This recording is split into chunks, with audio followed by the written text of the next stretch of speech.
Amigos, ¿cómo están? Un gusto estar nuevamente con ustedes y para dar pase a este programa que tiene como meta enfocar el resumen de lo avanzado durante la última legislatura aquí en el Congreso de la República con leyes que han hecho historia, que no solamente van a servir para el futuro, sino que también rinden justo homenaje a quienes han contribuido en la pacificación en el pasado, sobre todo en aquellas épocas terribles en donde la subversión prácticamente había tomado el poder en el Perú. El Congreso en esta última legislatura aprobó esta ley que hace justicia y que denomina héroes de la democracia a los miembros, a los integrantes del GEIN. Y justo estamos aquí con uno de esos miembros, en todo caso una de ellas, porque recordarán ustedes muy bien a la agente Gaviota, aquella que hizo un paciente seguimiento, ahora nos lo va a explicar, durante meses para poder finalmente dar con la captura del cabecilla y genocida más grande del Perú, Abimael Guzmán Reynoso. Tengo el gusto de presentarles a la suboficial superior, Ana Cecilia Garzón. Bienvenida a Congreso Televisión, un gusto estar con usted. No, muchas gracias por la invitación. Y toda esta labor desarrollada durante esa paciente gestión de estar tras los pasos de a quienes ya tenían marcados ustedes, le ha servido finalmente para poder volcar estos conocimientos para que estas nuevas generaciones no caigan en la desinformación, a veces ingenua, a veces malintencionada de algunos operadores sociales, en creer pues que, por ejemplo, Abimael Guzmán era un líder revolucionario, como se le llama ahora, cuando en realmente es un genocida. Cuéntenos un poco este desempeño que tiene en volcar esta información que personalmente usted vivió para nutrir de la verdadera historia a las nuevas generaciones. Ahorita estoy trabajando en el Congreso. Gracias al Congreso me ha permitido trabajar en la proyección de participación ciudadana de lo que es el terrorismo nunca más, donde volcamos los conocimientos que damos a los colegios para enseñarles la violencia que hemos vivido hace de los años 80, pues, ¿no? Y con charlas que se les da y se les enseña a ellos cómo hemos vivido y los jóvenes puedan participar y preguntarnos, ¿no? Van por todo el Perú. Estamos yendo por todo el Perú. Estamos yendo a los colegios, a los institutos y a todas las entidades, a las municipalidades para que, para participar y volcarnos todos nuestros conocimientos. Se ha encontrado por ahí con algunos maestros de esos que a veces no quisiéramos, pero que lamentablemente han regresado al magisterio y que han tenido algún pasado subversivo, alguno de esos que tienen ideas radicales, casi colindantes con las ideas terroristas. Gracias a Dios no nos ha tocado ese tipo de personas, pero ya también sabemos cómo actuar en este tipo de... Cómo enfrentarnos a ellos, pues realmente. Pero sí, hemos tenido buena acogida en los colegios, inclusive hay colegios que se han preocupado. Hay colegios acá y en provincia que se han preocupado de hacer la línea del tiempo del terrorismo en esa época y realmente han tenido bastante conocimiento y con lo que hemos dado las charlas ya por lo menos ampliado más el conocimiento que tienen ellos, ¿no? Los chicos entienden que valor supremo es la democracia y cómo hay que defenderla a cualquier costo, como hicieron ustedes en los 90, por ejemplo. Sí, pero ellos realmente ya saben que la democracia pues es la paz y la tranquilidad y entonces ellos ya saben y están conscientes de eso sobre todo, ¿no? Y participan y la verdad muy buenas ideas también nos han dado y qué bueno que esto también esté ayudando a ellos para poder también nosotros volcarles las ideas. ¿Se han encontrado, por ejemplo, con hijos o con nietos de víctimas del terrorismo? No, por el momento no hemos tenido ¿O gente que ha vivido muy de cerca? Sí ha habido estudiantes que ha vivido porque me comentaba que su tío, ¿no? Claro, por ejemplo, los periodistas tenemos a colegas que lamentablemente murieron, por ejemplo, en el ataque a Canal 2.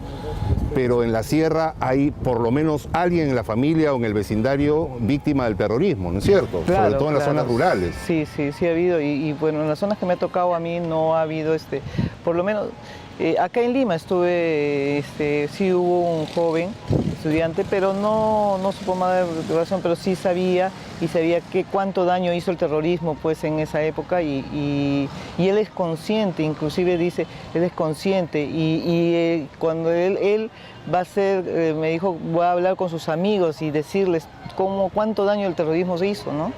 Y qué bueno, porque eso nos ayudó y nos sentíamos contentos porque las cosas se están haciendo bien. Entonces, si eso a ellos les va a ayudar a tener mayor conocimiento, qué bueno. Pues.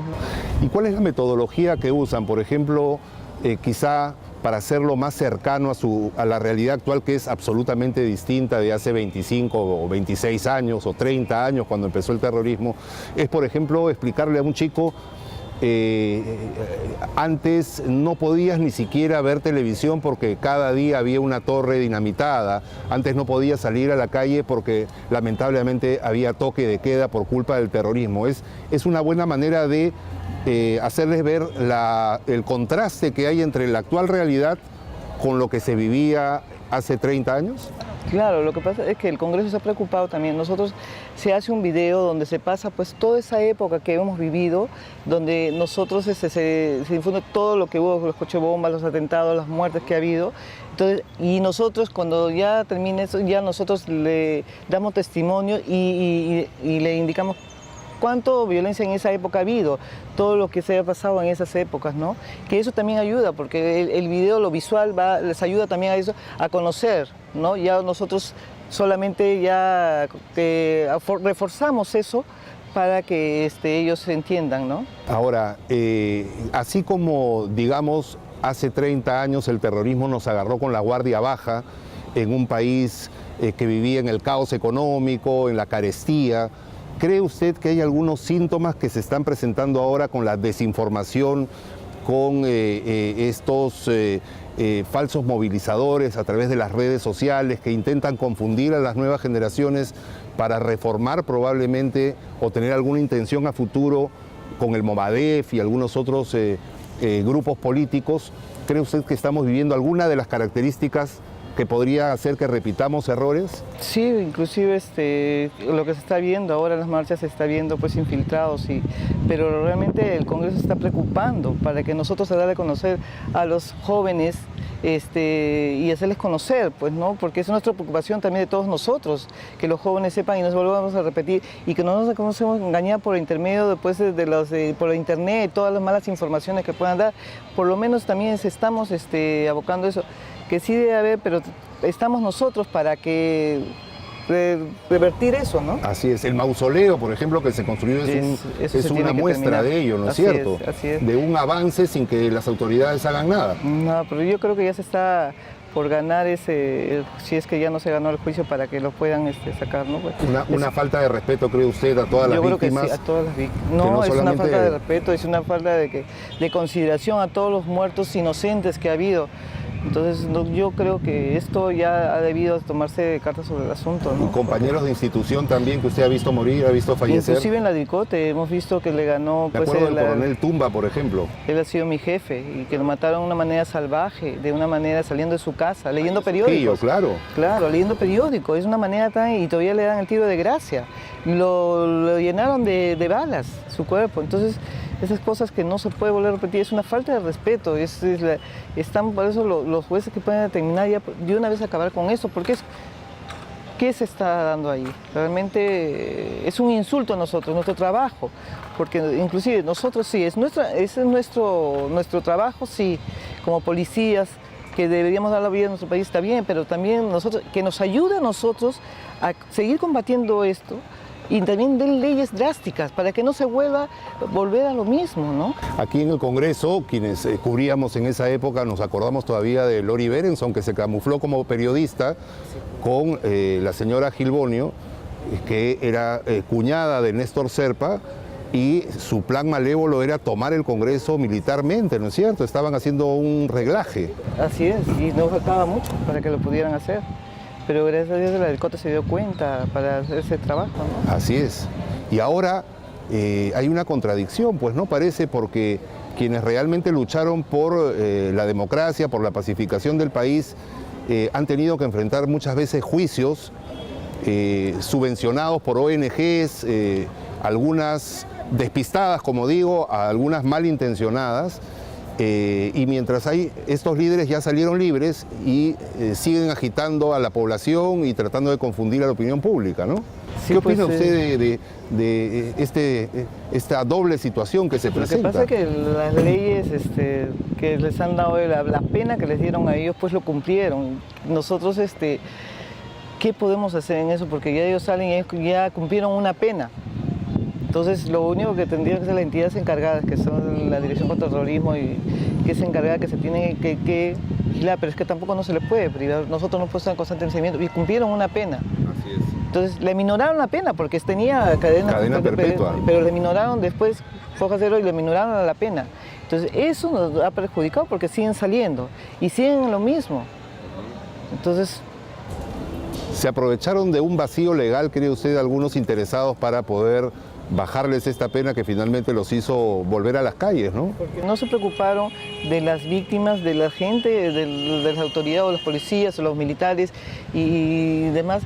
Se dedicaban a combatir el terrorismo y realmente eso para nosotros es humillante porque tanto sacrificio que vuelva a salir los terroristas que tanto daño en nuestro país. ¿Qué sintió usted cuando vio salir a Marisa Garrido Leca, por ejemplo? Un seguimiento espectacular de la prensa que en algunos casos hasta reportajes como personajes del año le hicieron en algunos medios en los que realmente ha llamado la atención, ¿no? Pero es que yo creo que le da cabida a una persona que realmente ha sido tanto daño y la pena a ella le minoraron también. Entonces, porque usted fue una de las primeras que la vio, mejor dicho, fue la primera que la vio al momento de entrar a la Casa de los Sauces. Sí, pues con Ardía. Y por eso le pregunto, ¿qué sintió cuando la ha visto libre? Sí, pena y cólera al mismo tiempo, porque es que sí, inclusive es de tanto sacrificio, nuestra juventud volcamos a la captura del máximo líder por las cabezas que hemos tenido. Entonces, no era justo que de tantos años de trabajo salga libre gente que lo ha tenido, Abimael Guzmán en su casa, los dos. Entonces, como sin nada. Y aparte que durante el tiempo de prisión la hemos visto dando vivas con este puño en alto característico de los terroristas en el penal de Puno, ¿no es cierto? Sí, pero es que el terrorista no ha cambiado, es evidente que no se ha arrepentido. Van a continuar. ¿Y qué piensa usted que pueda estar pasando ahora con ella, con Marta Guatay, por ejemplo? Lo único que estar vigilante nomás porque... ¿Cree usted que las estarán vigilando, estarán estando, digamos, seguidas por la policía, por el área de inteligencia de la policía? No lo sé, pero debe ser que, como se llama, están tomando pues el trabajo, pues ellos la discote de... Porque ahora en las redes sociales está circulando una fotografía aparentemente de Peter Cárdenas Schulte muy tranquilo en la playa, ¿no es cierto?, criticando el momento político. Es que tanta cabida le han dado al señor que al final uno delincuente terrorista no le pueden dar tanta cabida, es un delincuente. Y menos al que era el cabecilla de las cárceles populares, ¿no? Porque ellos donde han muerto empresarios, han muerto militares. De una manera infrahumana. Entonces se le está dando cabida a un delincuente terrorista. Entonces no podemos darle cabida a una persona que tanto daño hizo a nuestro país. Y todavía se creen víctimas. Ellos no son víctimas de nada. Castillo Petrucci fue expulsado a Chile, pero hay que tener también cuidado desde allá, desde el extranjero también. Muchos más que sean en el extranjero. Hay bases de Sendero Luminoso en algunos países, sobre todo en Europa, ¿no? La verdad que da... ¿Cómo controlar a esa gente que puede estar ya financiando la recomposición de Sendero Luminoso desde el extranjero?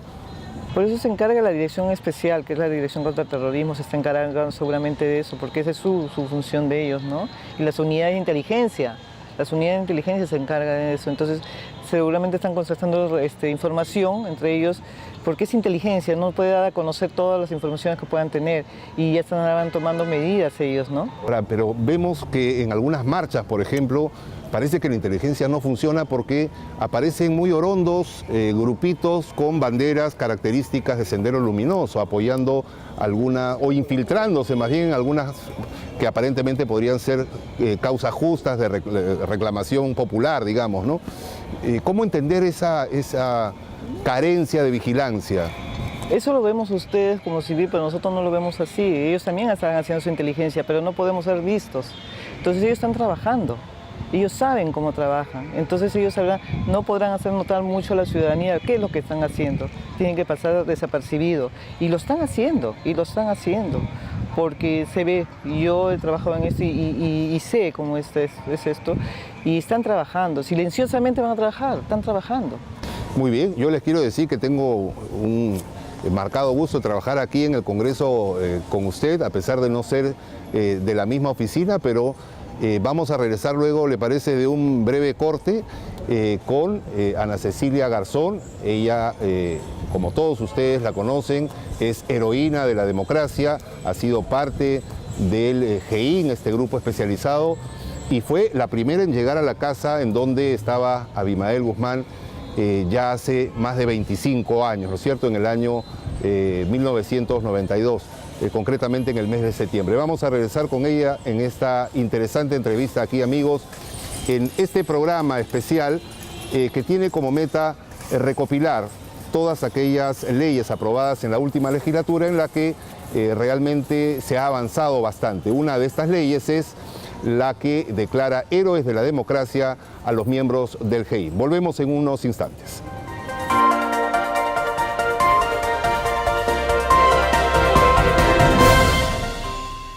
Muy bien, amigos, continuamos con Ana Cecilia Garzón. Ella es la agente Gaviota, que junto con el agente Ardilla pues tuvieron esta labor minuciosa, sacrificada.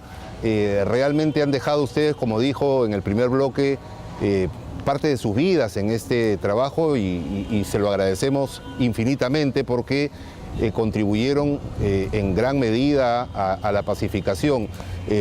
Una cosa era el Perú con Abimael Guzmán libre y otra con él capturado, ¿no es cierto?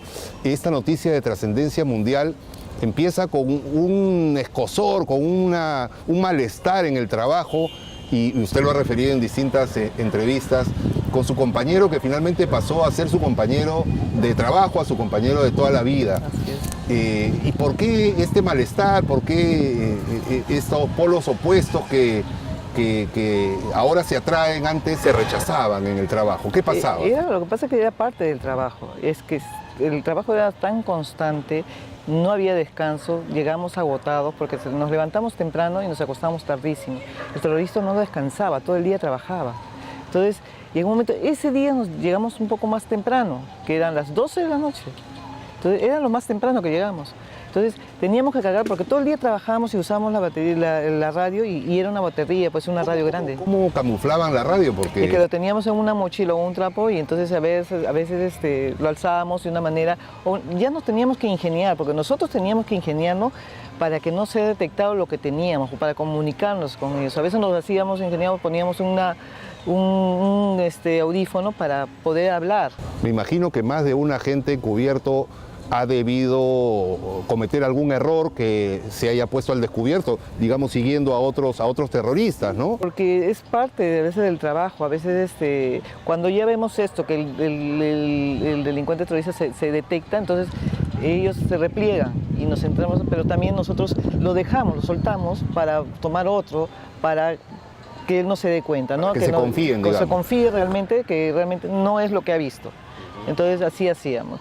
Que sí, cometíamos me acuerdo que estas radios, por ejemplo, emitían un pitido especial, ¿no es cierto? Tit, tit, cada vez tit, tit, claro. Así es, había que bajar el volumen. Bajábamos el volumen y ahí cuando lo alzábamos para decir está bajando, y entonces a veces los terroristas subían carro corriendo y nosotros teníamos que ver qué carro, la placa, qué color, a dónde va. Entonces de ahí ya tomábamos la posta en el paradero siguiente para subir y sabíamos. Con la tecnología de hoy hubiera sido mucho más fácil, ¿no es cierto? Sería formidable. Ahora ya con el teléfono nomás se podía. Se le ponía un GPS al carro, claro. Y se sabía dónde iba, ¿no? Pero yo creo que la verdad que a nosotros el anterior, la falta de todo esto de la tecnología que no había y que hay ahora, eso nos ayudó bastante, porque nosotros nos metizamos en esto y la verdad poníamos todo nuestro ingenio y las ganas, el amor que ponías a tu trabajo. Era un compromiso que hacíamos todos nosotros porque teníamos que hacer bien el trabajo. Era el amor que ponías por ese trabajo. Entonces nos sacábamos de una piedra podríamos sacar para hacer una cubierta o hacer una señal para nosotros, porque a veces hacíamos buzón muerto. Entonces así era la manera, a veces no teníamos radio, se acababa la batería, pero hacíamos un buzón muerto. Entonces por lo menos ya nos especializábamos en esas cosas. ¿Cómo entender esto de buzón muerto? Que dejábamos una señal en cierto sitio. Para el otro miembro del equipo. Para el otro miembro que sepa que estamos ahí, ¿no? Y así hacíamos. O si no, tratábamos que víamos un ring, porque en esa época de los rings teníamos que tener monedas de ring y podíamos pues llamarle a la base, porque no teníamos, estamos en tal sitio, y ahí habíamos dejado un buzón muerto. Entonces ahí era la manera, es que ya nos volvíamos un poquito expertos en esto, porque era constantemente a veces el trabajo. ¿Cuántos días antes sabían ustedes que ahí estaba Abimael Guzmán? Conciertamente cuando ya más o menos un mes que se fue la vigilancia constante de un puesto fijo, porque en una zona residencial era muy difícil marcar, y pusimos un puesto fijo donde más se podía marcar la puerta directamente, ahí se filmaba mañana, las 24 horas del día era filmado. Y por eso es que alquilan la casa al frente. Alquilamos la casa de un sitio, ¿no? X, y teníamos la casa controlada, ¿no? El movimiento cuando salía en Chauste, cuando salía Marisa, ¿qué es lo que había ahí? Si Abimael había escapado con las justas, hasta dejando sus anteojos, sus medicinas en esta casa donde se incauta el video de Zorba el Griego, ¿por qué se tomaron un mes en dar el golpe, si es que también podía fugar en cualquier momento? Bueno, eso no lo podría decir. Eso le corresponde a los entonces mayores que estaban a cargo, Benedicto Jiménez. No es que seguramente no tenían la certeza que él pudiera estar ahí.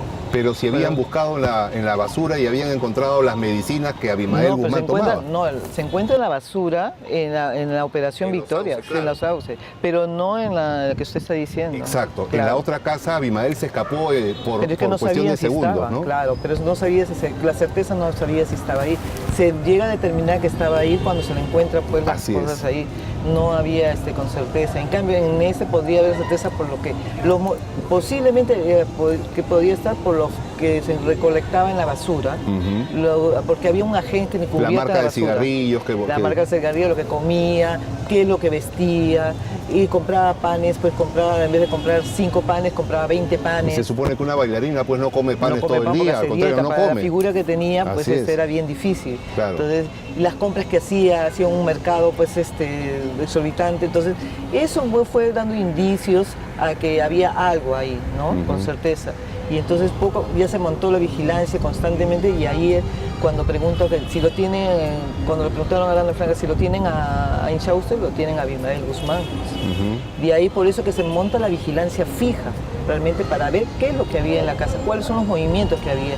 Y sí, Inchauste tenía bastante contactos y caminaba duro, porque una persona que no tenía parámetros caminaba duro, subía y bajaba los buses, era para seguir lo que teníamos que tener pinza, porque la verdad no podíamos perder ese objetivo tan fuerte y hacerle seguimiento pues haciendo cubiertas que hacíamos nosotros de enamorados, vendedores, teníamos la vigilancia del perímetro cuadrado vigilados, de ambulantes, de heladeros, de todo para que no detectaran y saber los movimientos dentro, alrededor, y los otros agentes se dedicaban a seguirlos, ¿no? Sus movimientos. El terrorismo le pudo cambiar la vida a usted para mal, pero con el paso del tiempo se la cambió para bien, porque hasta una película tiene, ¿no es cierto? Las ha representado a usted y a su esposo, ¿no es cierto? Esposo, la hora final. ¿Qué piensa de todo eso? Finalmente, las malas experiencias sirven para cosechar frutos para el futuro, ¿no es cierto? Sí, sobre todo dar a conocer a los jóvenes que nuestra experiencia sirva, y las vivencias que hemos tenido nosotros, nuestra cultura,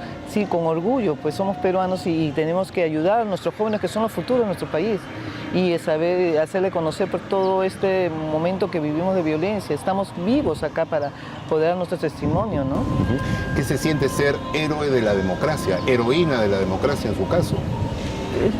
Creo que todos hemos sido heroínos, pero de una manera, porque hemos podido afrontar y la violencia que hemos vivido, hemos sobrevivido a lo que sanía que hemos tenido. Todos somos héroes, todos hemos sido héroes porque hemos podido vivir todo esto y no sabíamos qué nos separaba del destino. Todos somos héroes. ¿Usted en algún momento pensó que el Perú podía caer en manos del terrorismo, que estaba el cerco hacia Lima, del campo a la ciudad cada vez más cerca? ¿Le preocupaba en esa época? Sí nos preocupaba, la verdad que sí, por eso que nosotros teníamos un compromiso. Cada operación que teníamos, el coronel Jiménez y el comandante Miyashiro, el comandante Jiménez, nos hacían firmar una carta de compromiso. Y la carta de compromiso era cada día ser mejores. Y teníamos una responsabilidad primero en nuestro país, nuestra familia, nuestros jóvenes que son el futuro de nuestro país. Teníamos un compromiso, que tendríamos que dar la vida, sí, lo haríamos miles de veces con tal de ver pacificado el país. Y eso era, nos ayudaba, porque éramos una familia, los 84 éramos una familia, a la cabeza de nuestros líderes que hemos tenido, el nuestro comandante Miyashiro y el comandante Jiménez, ¿no? Y ahora que ha pasado el tiempo, ¿cuándo considera usted que hace clic con su esposo? O sea, ¿cuándo pasa de el tedio, el sacrificio laboral, allá la parte sentimental? ¿En qué momento ocurre ese momento en que uno dice, caramba, ¿qué me está pasando con esta persona? Lo que pasa es que nosotros hacemos cubiertas con diferentes agentes, pero lo que no sucedía, lo más raro que no sucedía con la demás gente, hacíamos de cubierta de enamorados, de amigos, así, de compañeros, pero no sucedía lo que sucedía con Ardía, que en un momento un delincuente terrorista estaba pasando por nuestro lado, que tuvimos que abrazarnos. Y eso no fue algo pasajero, pero había algo que ya nos...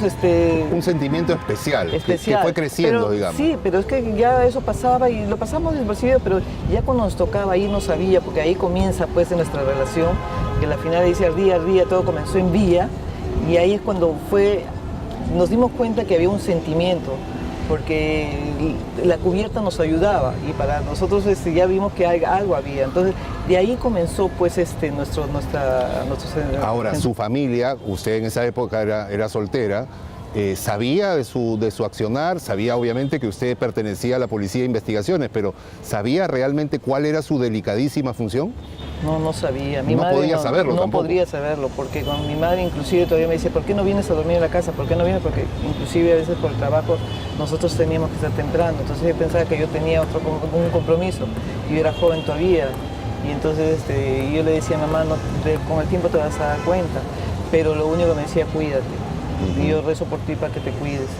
Pero como madre, uno sabe, instinto de madre, pues siempre un sexto sentido ahí. Un sexto sentido. Y ella siempre me decía, cuídate, me da la bendición, y así siempre, todos los días era así. Entonces, hay algunas cosas que no se podía, pues, ¿no? ¿Qué sentiría usted si alguno de sus hijos decide seguir la misma carrera o desempeñar un papel de tan alta responsabilidad y complejidad como el suyo? Orgulloso, me sentiría orgulloso porque nuestro país es primero. Yo creo que si uno escoge una carrera es para que tu país esté bien. Y la verdad que si a ella le gusta, yo la apoyaría, porque realmente es hermoso, nuestra carrera es hermosa, la policía es hermoso, pero tiene que gustarte, hacerte lo que haces. Si no te gusta, ¿para qué tener la carrera? ¿No? Entonces, eso tiene que nacerte y volcar pues tu amor, ¿no? El amor a tu país, el amor a tu familia, el amor a todo lo que uno tiene, porque nuestro país es bendecido, nuestro país tenemos todo y hay que rescatar todo esto, rescatar a los jóvenes en estos momentos, ¿no? de la equivocación que tienen, ¿no? Y lo está haciendo usted ahora desde el frente ya más pedagógico, ¿no es cierto?, de realmente ilustrar a la juventud de la difícil etapa que vivió nuestro país, que lo pudo llevar al colapso, ¿no es cierto? ¿Qué opina usted finalmente, para terminar esta interesantísima conversación, de esta iniciativa legislativa de tener una ley que retribuya a todos quienes se pusieron en primera fila a luchar, en este caso usted desde la Policía Nacional, por la democracia del país? ¿Cómo recibió usted el momento en el que se aprueba y vio el tablero con toda la aprobación de los votos de esta ley que declara héroes de la democracia a los miembros del GEI? Agradecidas, y felizmente estamos en vida, 25 años estamos vivos para poder gozar de ese reconocimiento que nos da el Congreso de la República de nuestro país por este trabajo, que es nuestro deber, sí, pero agradecidos por este reconocimiento. Y malagradecidos por unos también, por algunos sectores de la sociedad, ¿no es cierto? Pero bueno, somos seres humanos y tenemos que aceptar, pero más vale tarde que nunca. La gran mayoría del Perú se los agradece infinitamente. No, agradecidos por ese reconocimiento, y agradecidos a ustedes por invitarme acá al Congreso, y agradecidos también por trabajar en el proyecto pues, de Terrorismo Nunca Más y volcar pues, todas nuestras vivencias a los jóvenes, ¿no? Ok, ha sido un gustazo. Muchas gracias por este diálogo interesante. Me faltaba conversar con un miembro del GEIN, yo que estuve hace algunos años claro, cubriendo de cerca estas informaciones y realmente un placer haber conversado con usted. No, ustedes muchas gracias y al fin lo conozco personalmente. Entonces, muchas un gusto gracias. Nuevamente. De igual Muy manera, bien. muchas Un gusto haber dialogado con usted y realmente también ha sido un gusto para mí poder por primera vez entrevistar a alguien que estuvo directamente involucrado y ahora como héroe de la democracia, gracias a esta ley que se aprobó en esta última legislatura, y vamos a regresar sin duda en una próxima edición con más de este recuento de las leyes que marcaron un hito en este último periodo legislativo, como esta, repito, ley que declara héroes defensores de la democracia a los exmiembros del GEIN. Ha sido un gusto estar con ustedes, amigos, les agradezco por su atención y será hasta la próxima.